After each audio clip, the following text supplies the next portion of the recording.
I just want to touch on a couple things, bro, before we get out of here, as far as like some things that is going on in the black community that not everybody talking about, and it's not stuff that they publicize outside of really in their community. So the first one, man, we got a 24-year-old Nigerian female, man.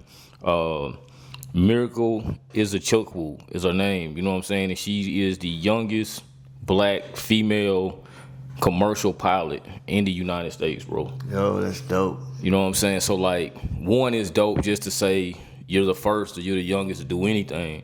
But on top of that, there's only 7% of female pilots, commercial pilots in the United States, and only 1% of those are black. And she's the youngest either way. So you know she what got I'm all saying? kind of categories going on. Yeah, man, that's crazy, man. So, big shout out to her, man, because that's huge, you know what I'm saying? And for, like I said, I wanted to make sure, though, that we emphasize not only that she's a young black pilot, but a female pilot. So only 7% of commercial pilots female in general, but then only 1% of those are black females. So big shout out to her, man. She actually from New York by way of Nigeria. So huge shout out to her. And the other thing that I wanted to bring up, bro, Southern University, they got a enrollment of 33 black male nurses, bro.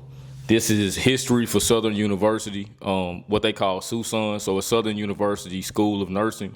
But this is the most black males they've ever had at Southern University in a nursing class. Bro, that's big. Like, that's huge because, again, and this is less than 1% of all nurses are black males. And see, this is the reason why we're highlighting these things and we're saluting these things, because when you turn the news on, all you hear about is death or rapper got shot or what. They're not highlighting these achievements and these things that should be celebrated and should be brought to the forefront. So if all that we report is bad things and the negative things on a certain culture, like, we need to be celebrating these achievements. That's true, and it's not like people say, you know, murders at an all-time high and all these things at an all-time high. That could be true, but at the same time, what you put in front of people makes it reality. So when you constantly seeing this all the time, you just never really used to see it on the news. It wasn't as many news outlets. Now everybody got a phone in their hand, so everything is the news now. Right. You used to not see it as much, so it wasn't real. So now you see people getting killed every day, school shooting, all these different things happening, and people like, oh, it's worse than it's ever been. No, it's just being televised more than it's ever been.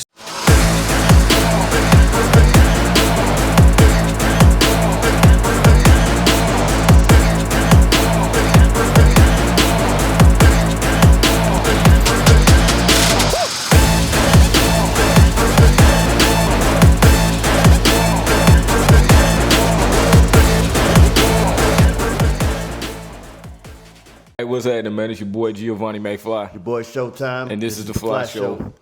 Hey, bro, we back in here, man. Episode 14. Moving right along, man. So, it's been a few things in the news, couple things we decided to touch on today, man. So, first and foremost, it's been a little crazy, but this Tory Lane situation, bro, like, Damn. You know what I'm saying? I know a lot of y'all heard about the shooting, the Megan Thee Stallion stuff and all that, but if you haven't been paying attention, man, this thing has gotten out of control, bro. So, like, what you think about the situation?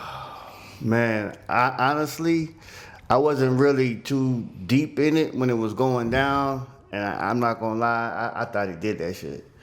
But Yeah. now, like, doing a somewhat deep dive and going over evidence and new information, bruh, they did Tory so dirty. And so my take on it is, I feel like he did some things within the industry as far as contractual, and he figured some shit out. Yeah, he found the cheat code. Yeah. Yeah. And not only did he find it out, he put it on blast.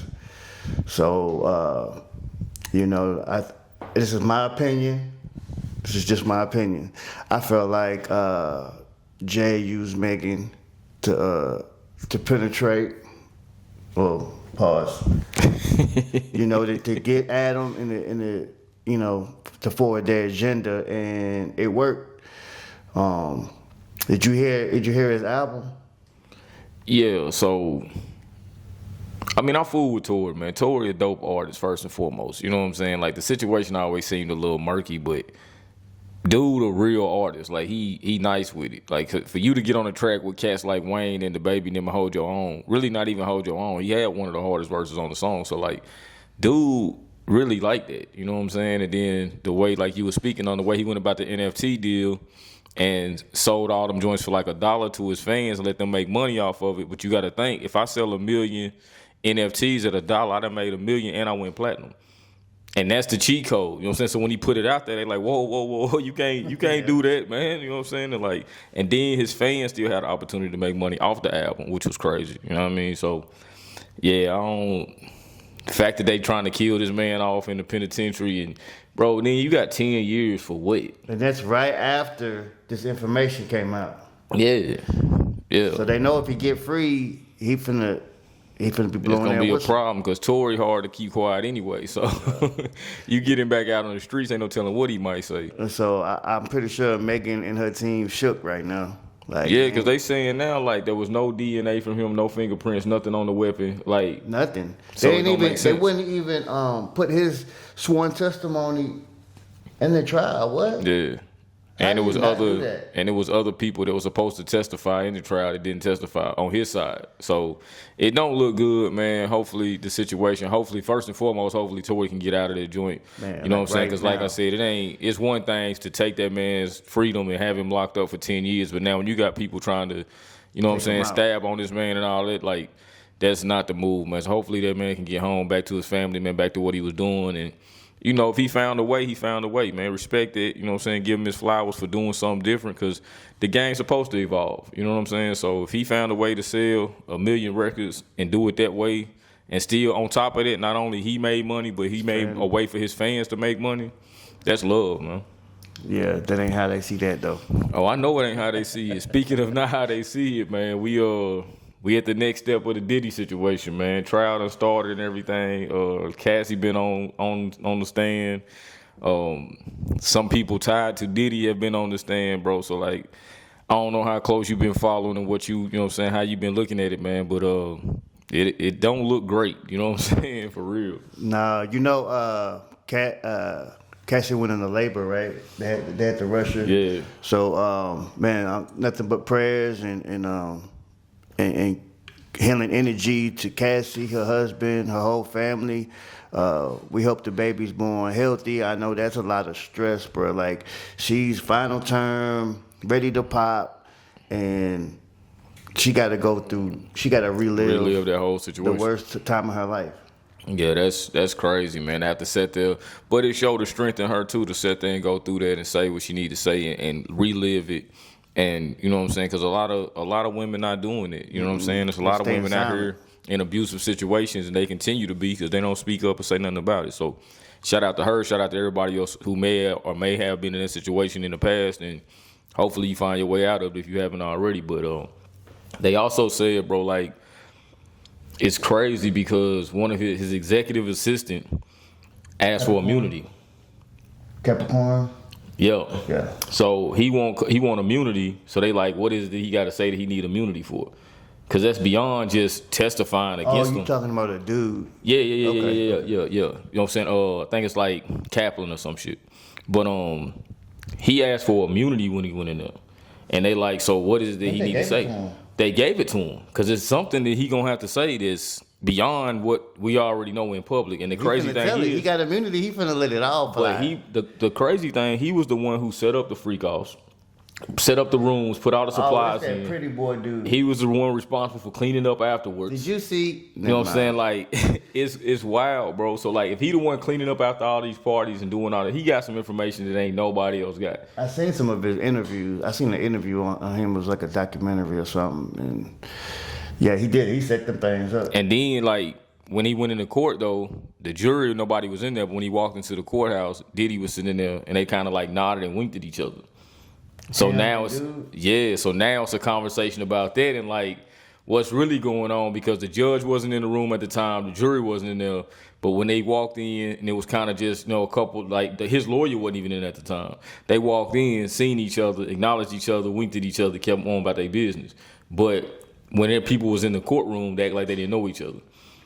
So seeing that and how that played out, I don't know if this is one of those, give me immunity because of some shit come up. I don't want no parts. Right.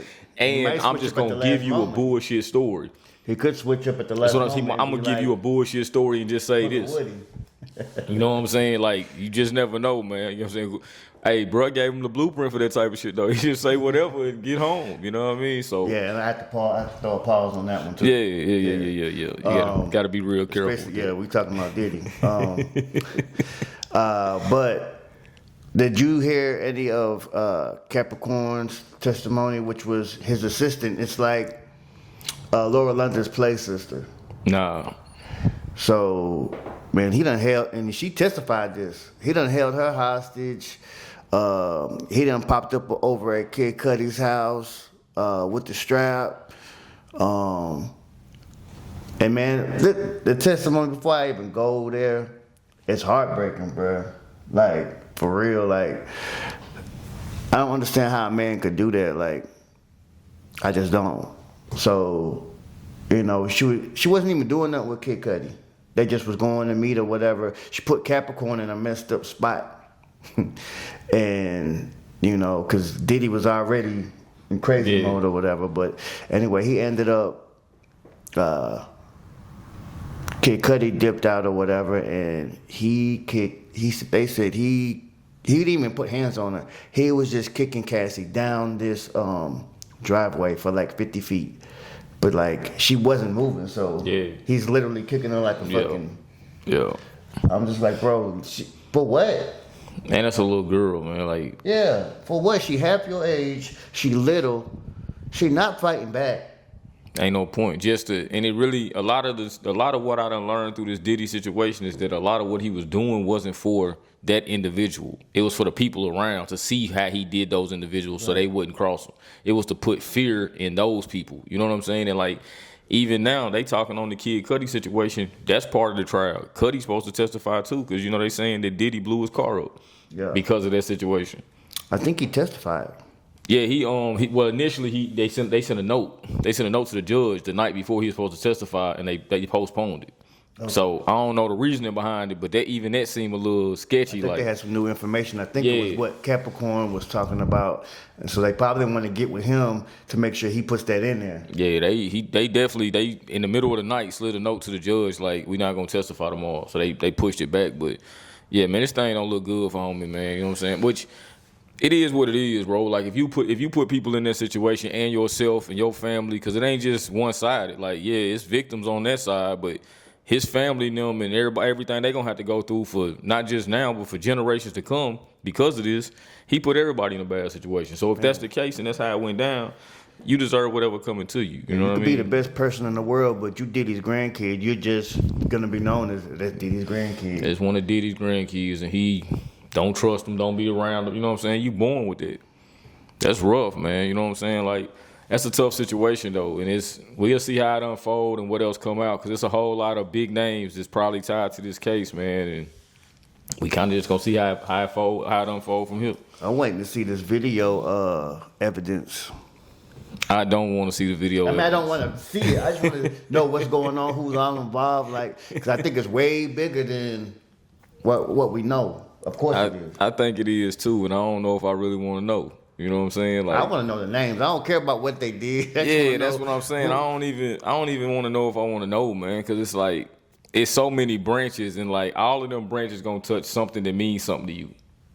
Yep. You know what I'm saying? But like, I've been disappointed for the past 10 years because I've been knowing, not the details, but I've been knowing this shit for a long time. So I've been. But I feel like even with it, I feel like there's still some people out there that we feel like is untouchable.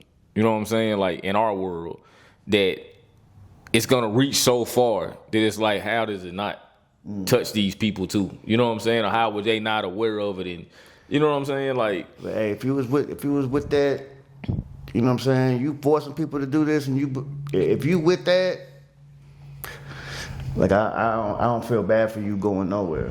That's I don't want nobody get locked up, but hey, it is what it is. Like, yeah, I mean, you got to deal with the consequences. That shit gotta go in the industry. That shit gotta go. We need to start bringing the talent and the art back, not who's doing this and doing that to get ahead, man.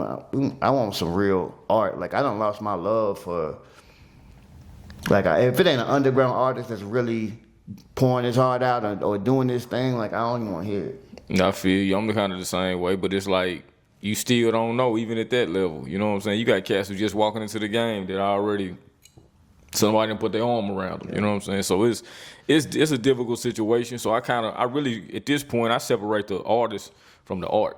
You know what I'm saying? I can enjoy the art without having to have a connection to the artist. Right. So that's kind of how I look at it now. Like I don't, you know what I'm saying? It's basically like a picture on the wall for me. You know what I'm saying? If I look at a piece of art on the wall, I ain't really dialing into who the artist is. I'm just looking at the art and valuing it for what it is. So when I hear the music, I'm just listening to the you know what I'm saying, the creative control. I'm listening to into the art itself, not where it's coming from. You know what I'm saying? And I think as messed up as it is, it's a step in the right direction. Yeah. You gotta I just want it to be more the industry. If you ain't talking about selling dope, shaking ass, and the same shit that they own, you're not finna blow. They're not finna let you blow. And of course, they pay them more money to do this and that. That's cool. If that's what you want to talk about. That's your life. That's your art. That's cool. I'm just saying, let the other people shine too. Let the people that really want to talk about something. See, I'm for whoever it is, whatever art you doing. If it's how you living, man, say that shit. Like it don't matter to me what it's about. I don't care if you a pimp in the true sense of the word and that's all you talking about, bro. That's your life. You know what I'm saying? I respect the fact that that's what you own. Like you keeping it a band, but you know what I'm saying? When you trying to create this narrative and make yourself into something that you not, man, it's not sustainable anyway. You know what I'm saying? So like when the spotlight really come on, that's why you get a lot of these artists depressed, breaking down, crying, doing whatever, because it's hard to try to keep that image up every day when that's not normal everyday life. Drugs. You know what I'm saying? Like that's not the move, man. But like, you know what I'm saying? We here to bring the culture, man, the good and the bad. It can't always be good, you know what I'm saying? Things happen in the culture. We just trying to bring the news, you know what I'm saying? But I just want to touch on a couple things, bro, before we get out of here, as far as like some things that is going on in the black community that not everybody talking about. And it's not stuff that they publicize outside of really in their community. So the first one, man, we got a 24-year-old Nigerian female, man. Miracle Izuchukwu is her name, you know what I'm saying? And she is the youngest black female commercial pilot in the United States, bro. Yo, that's dope. You know what I'm saying? So, like, one is dope just to say you're the first or you're the youngest to do anything. But on top of that, there's only 7% of female pilots, commercial pilots in the United States, and only 1% of those are black. And she's the youngest either way. So you know she what got I'm saying? all kind of categories going on. Yeah, man, that's crazy, man. So, big shout out to her, man, because that's huge, you know what I'm saying? And for, like I said, I wanted to make sure, though, that we emphasize not only that she's a young black pilot, but a female pilot. So only 7% of commercial pilots female in general, but then only 1% of those are black females. So big shout out to her, man. She actually from New York by way of Nigeria. So huge shout out to her. And the other thing that I want to bring up, bro, Southern University, they got a enrollment of 33 black male nurses, bro. This is history for Southern University, what they call SUSUN, so it's Southern University School of Nursing. But this is the most black males they've ever had at Southern University in a nursing class. Bro, that's big. Like, that's huge because, again, and this is less than 1% of all nurses are black males. And see, this is the reason why we're highlighting these things and we're saluting these things, because when you turn the news on, all you hear about is death or rapper got shot or what. They're not highlighting these achievements and these things that should be celebrated and should be brought to the forefront. So if all that we report is bad things and the negative things on a certain culture, like, we need to be celebrating these achievements. That's true, and it's not like people say, you know, murders at an all-time high and all these things at an all-time high. That could be true, but at the same time, what you put in front of people makes it reality. So when you constantly seeing this all the time, you just never really used to see it on the news. It wasn't as many news outlets. Now everybody got a phone in their hand, so everything is the news now. Right. You used to not see it as much, so it wasn't real. So now you see people getting killed every day, school shooting, all these different things happening, and people like, oh, it's worse than it's ever been. No, it's just being televised more than it's ever been. So let's televise the positive too, not just the negative things that are going on. Again, there's 33 young black men that enrolled in the nursing school at Southern University. That's not a small feat. Again, this is history for Southern University. They've never had 33 male black enrollees down there. So the fact that they doing this, it's a set of twins that's going through this as brothers. They doing it together. You know what I'm saying? Like, these are the things we need to highlight in the community and put out there. This young lady being, you know what I'm saying, the youngest black female commercial pilot in the United States. We got another young black female that's 16, 17 years old that's a licensed pilot. She's not a commercial pilot, but she's a licensed pilot at 16, 17 years old. That's amazing. Like, these are the things that we need to be talking about. You know what I'm saying? But if it's each one teach one. If we don't know, we don't know. You know what I'm saying? So, you know, the old saying was, if you want to hide something from a black person, put it in a book. Because we weren't reading. We wasn't keeping up on what's going on. So just make sure that, you know what I'm saying, when you hear these positive stories, we talk about the positive just like we talk about the negative. You know what I'm saying? We all about putting free so-and-so on a T-shirt when they go to jail for killing somebody. But at the other end of that, somebody gone. So we can't just keep highlighting all the negative things that go on and act like it's normal and make it normal when we got a lot of positive things we can be talking about too. And these two situations right here with Southern University, the Susan group down there, and then also, like I said, with the young lady Miracle at 24 years old doing what she's doing is nothing short of amazing. You know what I'm saying? It's people at 24 just trying to figure out how to get their life together. This young lady flying for, you know what I'm saying, I think it's American Airlines. Yep, and we just as guilty as the news outlets, because I could send something stupid or something about Diddy, and if I send it to 10 people, 5 of them going to share it. But if I send them about the pilot or what, they'll probably read 5 sentences and then just, you know. Skip right over it. You know what I'm saying?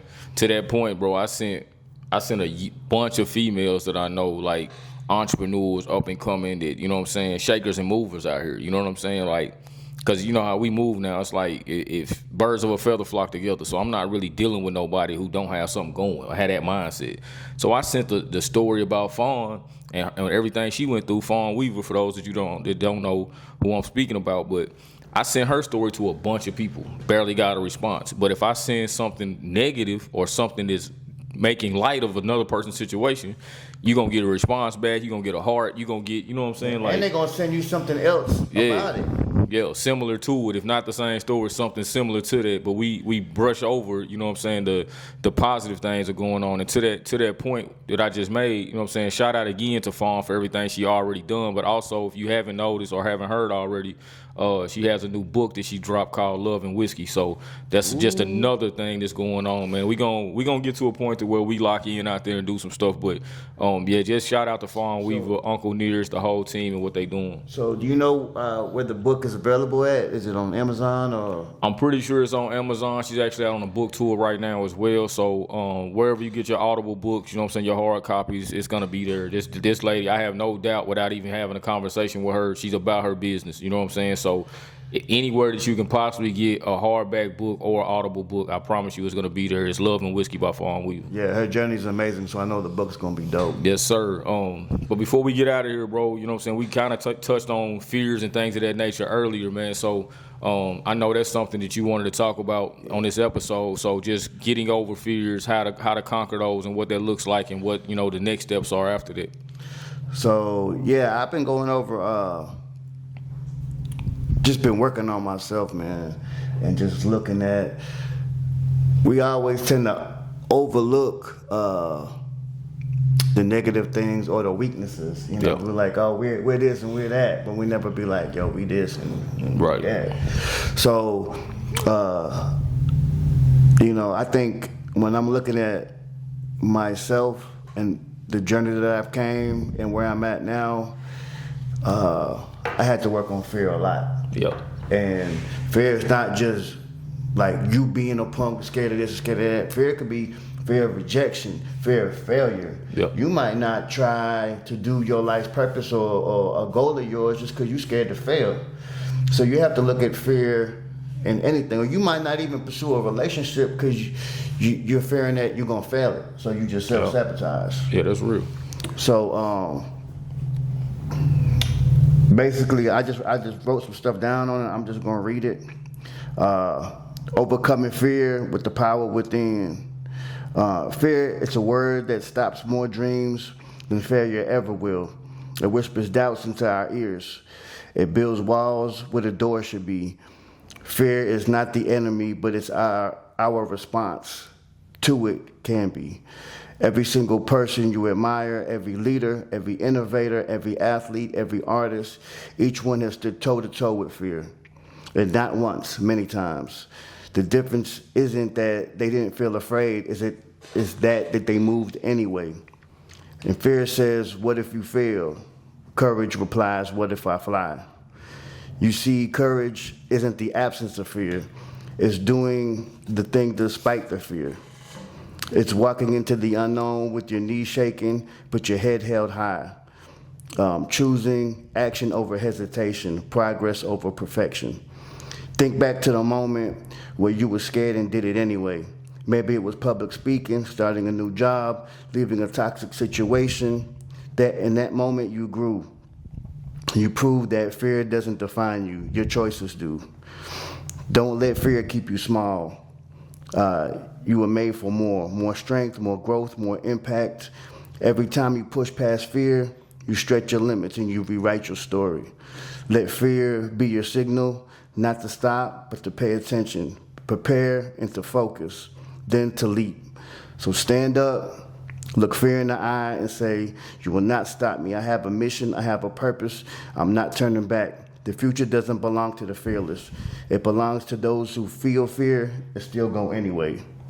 So as a man, you're not a punk if you're scared. You're a punk if you let that fear stop you, in anything. So I feel like it's important to acknowledge them fears, to find them, and to work on them and face them. It doesn't have to be overnight. Right. Nothing worth having comes overnight. But it's I agree to the point that, you got to face those fears, and it's not what you it's not what you do in the face of fear so much as like necessarily your reaction in the moment. It's how you go about it and say, okay, I acknowledge that now, and it could be a flaw in you, it could be anything, and say, okay, I acknowledge that it's there. Now, in spite of that, what am I gonna do? You know what I'm saying? Like, that's gonna make the difference between who you are and build your character. So it's okay to be fearful, afraid, however you want to look at it. But at the end of the day, how do you react to that situation, and how do you grow from it? And the more you do it, the less scared you're gonna be. So it's just I feel like that's an important message for everybody, man, woman, child. No doubt. And if we conquer those fears and get over the things that make us vulnerable, we're all better for it. You know what I'm saying? So, yes, sir. Man, good point, man. Good read, bro. I appreciate you sharing that with us. You know what I'm saying? I can tell it come from the heart, and I've been with you over 20 years. So, you know what I'm saying? I know it's real. So, you know what I mean? With that being said, bro, hey, y'all go out there, make sure today, make it a day that you conquer your fears, man. Get over them, push forward, and you could be inspiration for somebody else. You know what I'm saying? So, it's another episode of The Fly Show with your boy Giovanni McFly. Boy, Showtime. This is The Fly Show.